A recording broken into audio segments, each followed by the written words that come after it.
The light is really a mess right now. It's making it look like I have weird prisms on my face, but I wanted to quickly record the the dialogue. When I released that previous video, maybe it was like 2 or 3 days ago. That was my first like pass, right? But the advantage of this method that I use is that I've memorized the dialogue and I've been practicing it over and over throughout every day, and now I'm better at it.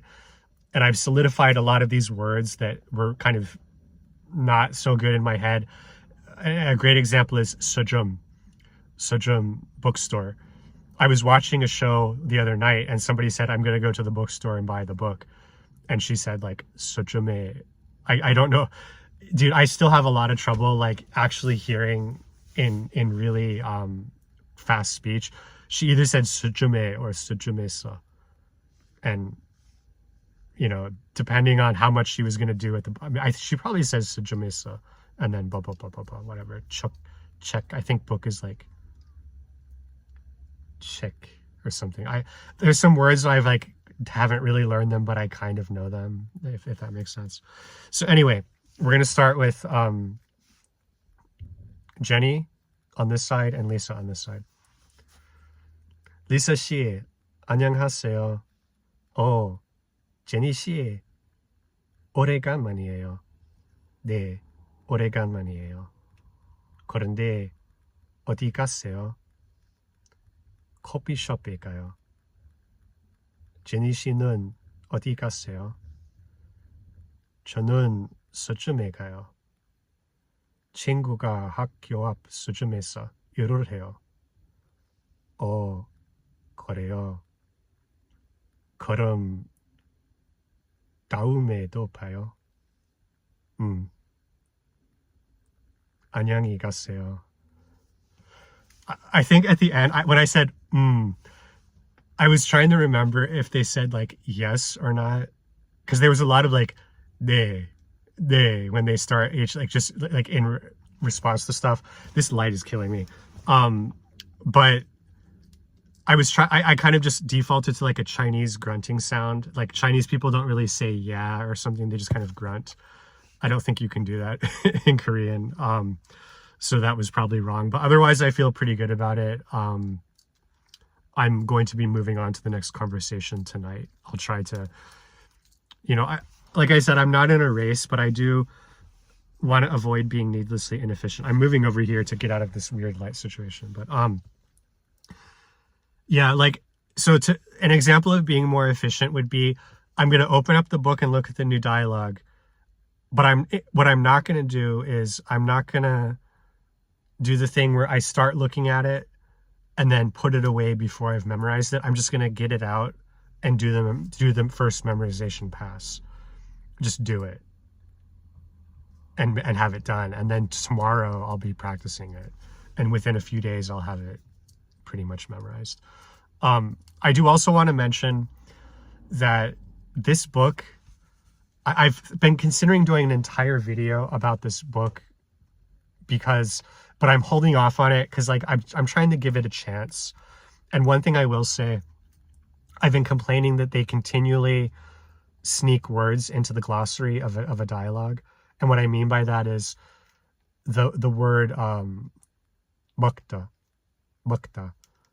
was introduced in like chapter 1 or 2, and we've never used it in a dialogue. Never. And so I was doing the exercises in the book last night, and like, you know, they'll be like, make a sentence, and they're like expecting you to use words like eat, lunch, breakfast, all words that were snuck in the glossary but were never used in an actual dialogue. I don't like it. I'm very critical of that approach. I think fit the word into the dialogue or wait until later to introduce it. What I would say, and maybe in partial defense of this, is that if you were using this book to teach a course, those words appearing in the glossary, as a teacher, I would be like, okay, I'm going to use these words on homework assignments. I'm going to use these words when I talk in class. I'm going to write them on the board. when I build sentences to make the students do stuff, I'm going to use them. But as a teacher who spoke Korean, I could do that. As a student who has only learned one form of conjugation, and you're giving me the infinitive, like, I need an example, man. I needed an example, like, and it's annoying. It really annoys me. But I will say that when I was doing the exercises last night, I did appreciate that I had more words available, if that makes sense. Like, they had, like, there was an exercise that was just like, it would say like blank a or blank esa, something noun, and then blank verb.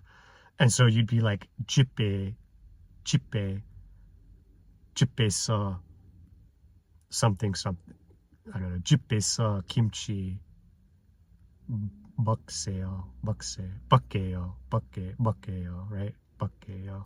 I think bakkeyo is the actual conjugation for that one conjugation I know. Bakta is bakkeyo. And I'm still trying to do this like D voice, the nasalized M.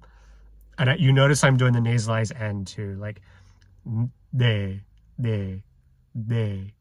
Because what I've noticed, like my own personal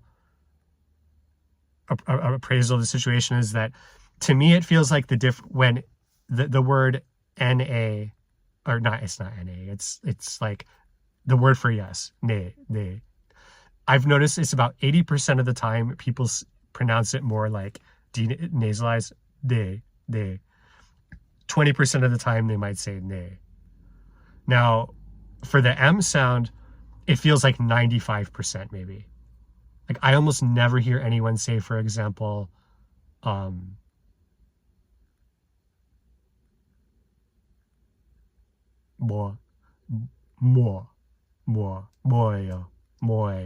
It's always 뭐예요. It's almost always a B. 뭐예요. 뭐예요. It's not 뭐예요. So I'm basically just always nasalizing that. And then on the de, I basically just nasalize it every time, because I could like randomly do it as a non-nasalized sometimes, but like it would feel kind of forced to me. Like I'm intentionally doing free variation, but I'm having to think about it ahead of time. I'd rather just nasalize it and just try to emulate native speakers as best I can. So what I mean by that is, as I get better at the language, maybe I'll eventually start randomly free variating it. But for now, I'd rather just do the thing that people say the most often. So thanks for watching. Bye.